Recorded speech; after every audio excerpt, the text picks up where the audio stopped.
अस्सलाम वालेकुम। Pakistan stock exchange में लिस्टेड 3 अलग अलग कंपनीज़ के टेक्निकल एनालिसिस कर लेते हैं, जिसमें फ़र्स्ट है ईफड, सेकंड है हबको, थर्ड है सेजगैर। इनका हम देख लेते हैं कि इनके सपोर्ट लेवल कौन कौन से हैं, इनका बाइंग जोन अभी इस टाइम जो बन रहे हैं वो कौन से इनके बाइंग जोन्स बन रहे हैं, और रेजिस्टेंस जिसकी वजह से कह लें ये स्टॉक्स ऊपर की तरफ जाके बार बार नीचे की तरफ आ जा रहे हैं, जो कि इनके रुकावट हैं, जो कि रेजिस्टेंस और बैरियर इनके बने हुए हैं। तो इसको भी हम देख लेते हैं। और ये तीनों कह लें फंडामेंटली स्ट्रॉन्ग स्क्रिप्ट्स हैं, ब्लू चिप स्टॉक्स हैं, बहुत अच्छा इनका पे आउट है। फर्स्ट कंपनी है एग्रो फर्टिलाइजर्स, ईफर्ड इसका कोड है। आगे चल के इसका हम टेक्निकल एनालिसिस कर लेते हैं।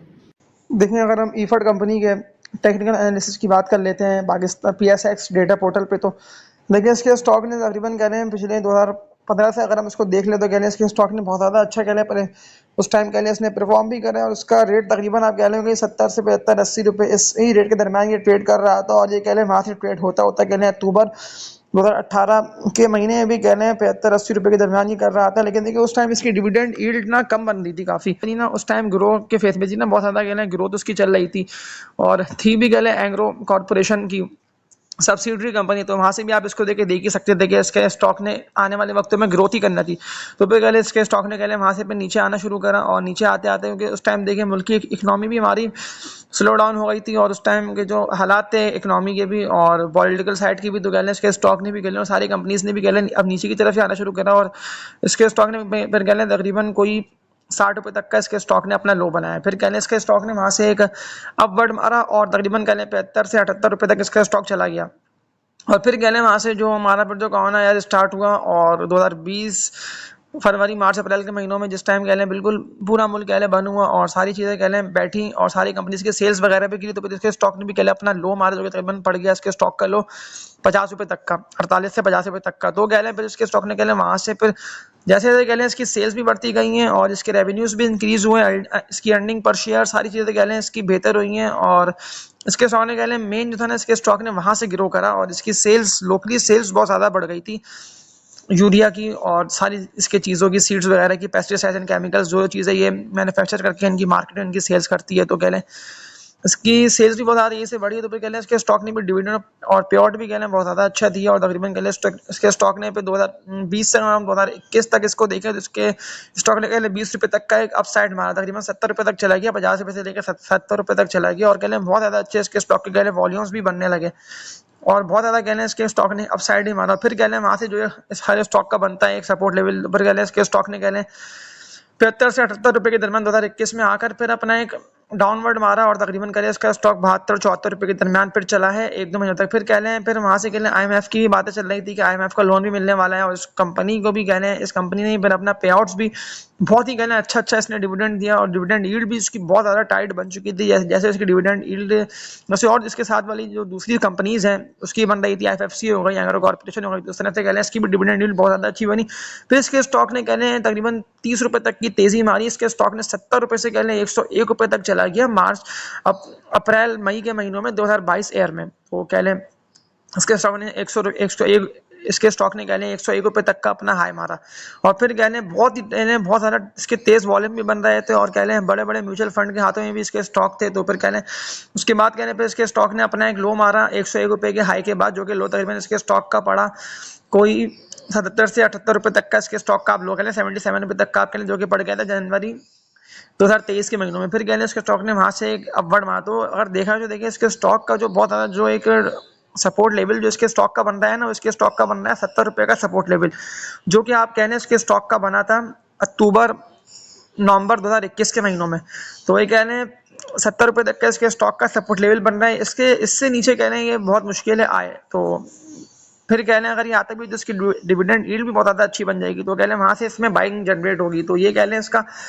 सपोर्ट लेवल बन गया। इसका जो रेजिस्टेंस जो इसका बन रहा है ना, वो इसका रेजिस्टेंस अभी यही वाला बन रहा है, जो कि इसका रेजिस्टेंस बन गया था मार्च अप्रैल के महीनों में 2023 ईयर में, तो 78 रुपये तक का। तो ये इसका कह लें एक तरह से रेजिस्टेंस बन रहा है। तो ये स्टॉक कह लें हर लिहाज से अच्छा है, blue chip stock KSE 100 index में भी आता है, और कह लें इसकी मैनेजमेंट भी टॉप एक्टिव है, और ईफर्ट कंपनी भी है। तो आप खुद इसको देख सकते हैं कि इसके स्टॉक को आने वाले वक्त में बहुत ज़्यादा अच्छी ग्रोथ दिखाई देगी। तो ये था कह लें एग्रो फर्टिलाइजर का टेक्निकल एनालिसिस। इसके अलावा सेकंड कंपनी जो है वो पावर जनरेशन एंड डिस्ट्रीब्यूशन के सेक्टर में आती है। इसका नाम है हबको, हब पावर कंपनी लिमिटेड। आइए चलें हम हब पावर कंपनी का भी टेक्निकल एनालिसिस करके इसको भी देख लेते हैं कि कौन से इसके कह लें सपोर्ट लेवल है, बाइंग जोन है और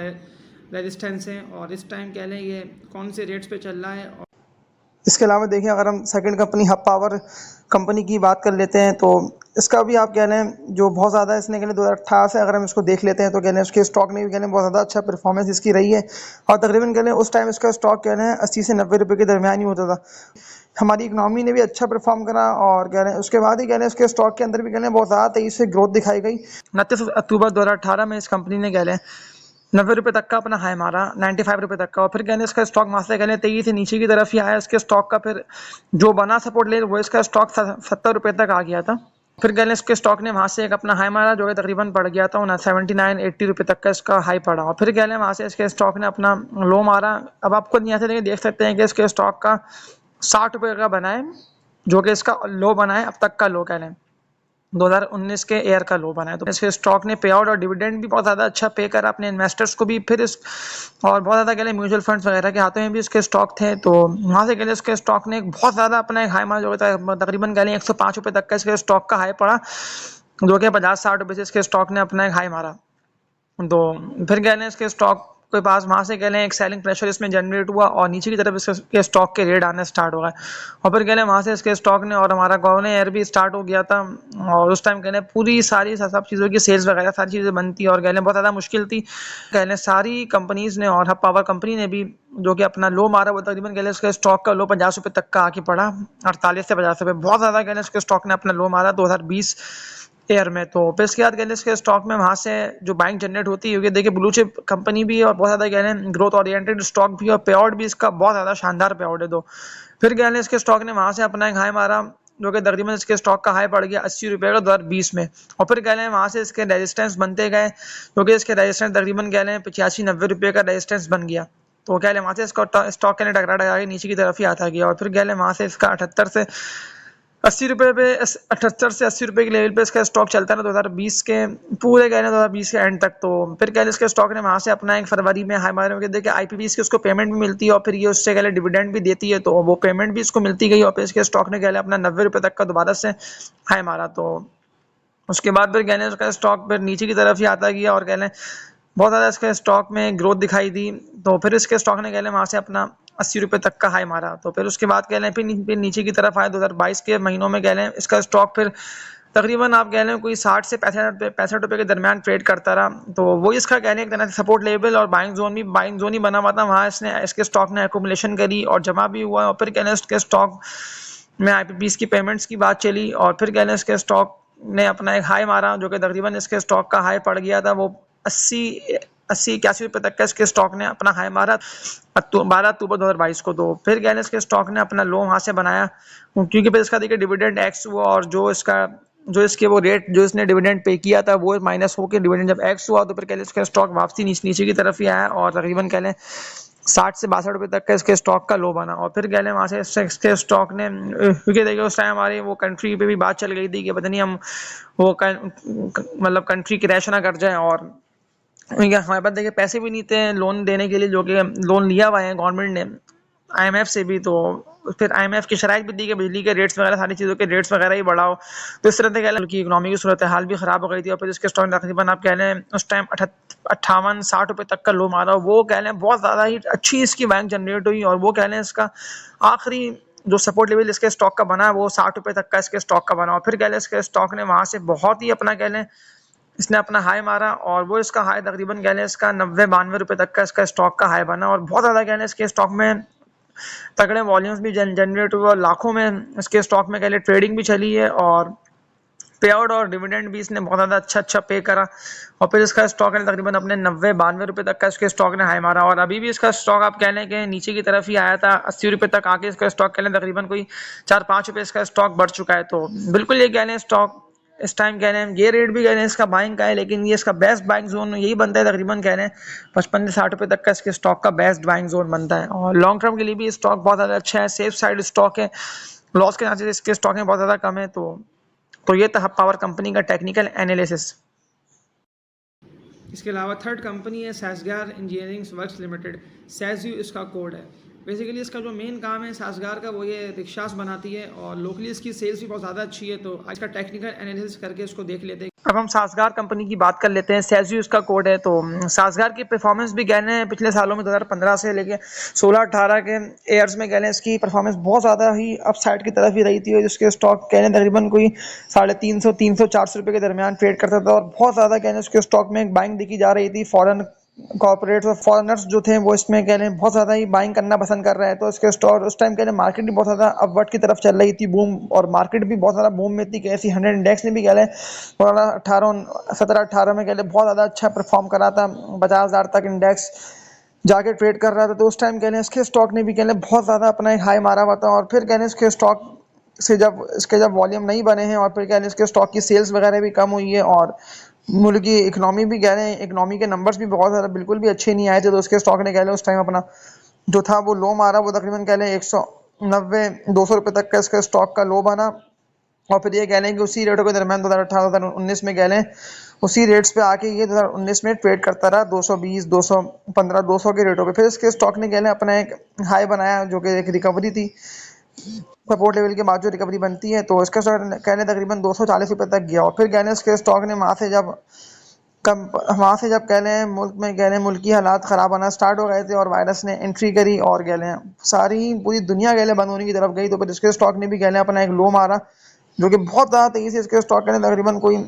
85-80 रुपये तक इसका स्टॉक आके रुका, और कह लें एक आध 2 महीने कह लें इसका स्टॉक वही रेट्स पे चला। और फिर कह लें वहाँ से इसके स्टॉक में अपसाइड दी गई, ग्रोथ दी गई, और सेल्स वगैरह भी इस कंपनी की बड़ी, अर्निंग पर शेयर में भी इस कंपनी के इजाफा हुआ, और इसके स्टॉक ने फिर कह लें वहाँ से बता तेज़ी से अपने एक अपवर्ड मारा, जो कि तकरीबन 180 रुपये तक का इसका हाई बना। तो इसका अगर हम लो देखें तो तकरीबन कह लें 70 से 75 रुपये इसका एक लो बना था, और वहीं पे कह लें फिर ये आके रुका था। तो फिर कह लें उसके स्टॉक ने 180 रुपये तक का हाई मारा 2020 साल में, और फिर कह लें वहाँ से इसके स्टॉक का जो एक बनता है, हर स्टॉक कह लें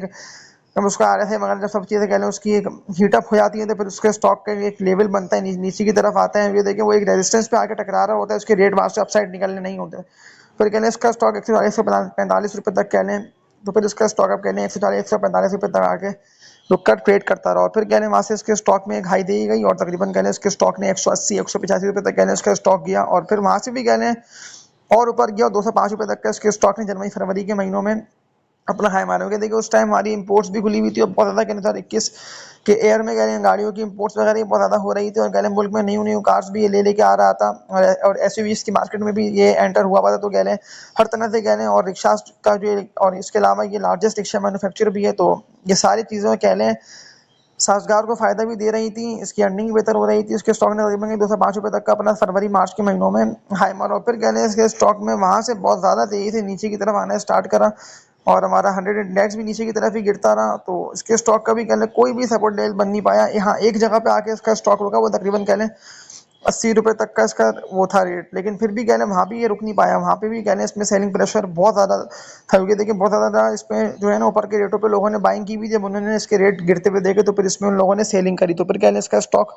नीचे की तरफ ही आता गया, और आते थे तकरीबन कह लें 70 रुपये पे आके इसका स्टॉक का एक बना सपोर्ट लेवल,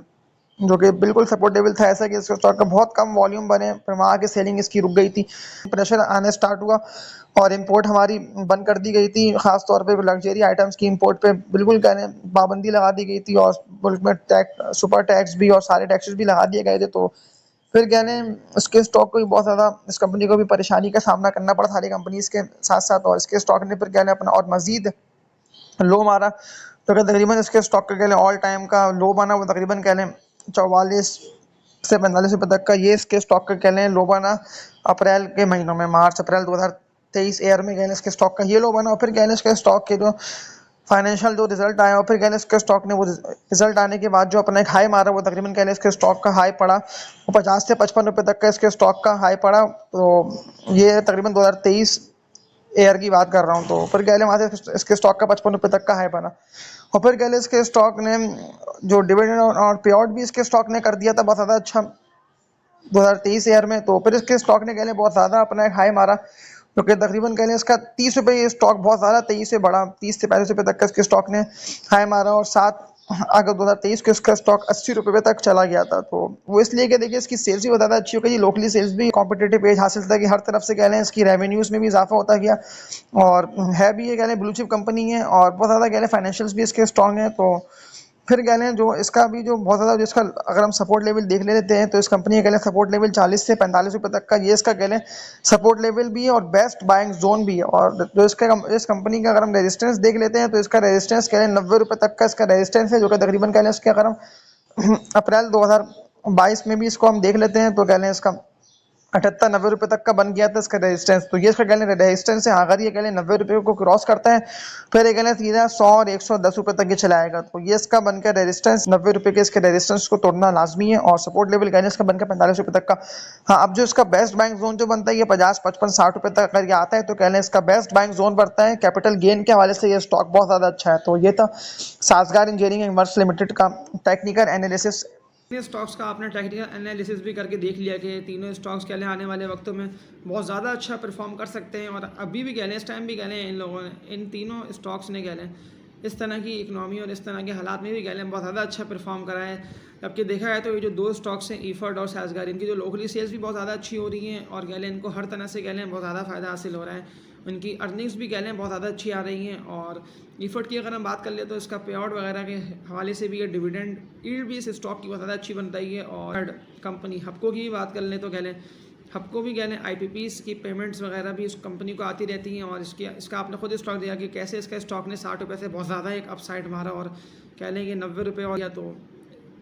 कैपिटल गेन के हवाले से भी ये स्टॉक बड़ा अच्छा है, और गवर्नमेंट की ऑन एंटिटीज़ है। तो ये तीनों कंपनीज़ आप कह लें बहुत ज़्यादा अच्छी हैं। तो दो तो कह लें प्राइवेट लिमिटेड कंपनीज़ हैं और प्राइवेट इंडस्ट्रीज़ हैं, और जो हपको है वो कह लें गवर्नमेंट की कंपनी है, तो गवर्नमेंट ऑन एंटिटी है। तो ये तीनों स्टॉक आप कह लें कि ब्लू चिप कंपनीज़ हैं, और लॉन्ग टर्म के लिए तीनों स्टॉक्स बहुत ज़्यादा अच्छे हैं। और ये तीनों अभी कह लें कि अभी इन रेट्स पर भी बिल्कुल कह लें इसमें बाइंग बनती है थोड़ा थोड़ा करके, अगर इनको हम एकोमुलेशन करें और इनको हम जमा करें फॉर द लॉन्ग टर्म के लिए, तो कह लें कि स्टॉक बहुत ज़्यादा अच्छे हो सकते हैं। तो ये रहा इन तीनों स्टॉक्स का टेक्निकल एनालिसिस, और आप लोगों से यही रिक्वेस्ट है कि चैनल को देखिए सब्सक्राइब कर लेंगे तो आप लोगों को आने वाले दिनों में इसी तरह की कह लें अच्छी वीडियोस भी मिलती रहेंगी, और मैं इसी पर ही आपको बताता रहूँगा हर स्टॉक्स कोई तीन चार स्टॉक्स कर करके एक साथ कह लें एक ही वीडियो में बता दिया करूँगा कि ये इनके कह लें टेक्निकल एनालिसिस होगा, और ये कह लें इनके बाइंग जोन है और रेजिस्टेंस है, सारी चीज़ें आप लोगों को पता चलती रहेंगी। तो कह लें इससे आप कह लें कि आप लोगों की आसानी भी रहेगी बाइंग करने में भी, और आप लोगों को चीज़ों के बारे में पता भी रहेगा, और कि जो आप लोगों की रिसर्च, जो आप लोगों की वर्किंग, जो आप लोगों की स्टडी होगी, तो उस हवाले से फिर आप लोग कह लें बाइंग भी करेंगे। तो इंशाल्लाह नेक्स्ट वीडियो में मुलाकात होगी, तब तक के लिए अपना ख्याल रखिएगा। अल्लाह हाफ़िज़।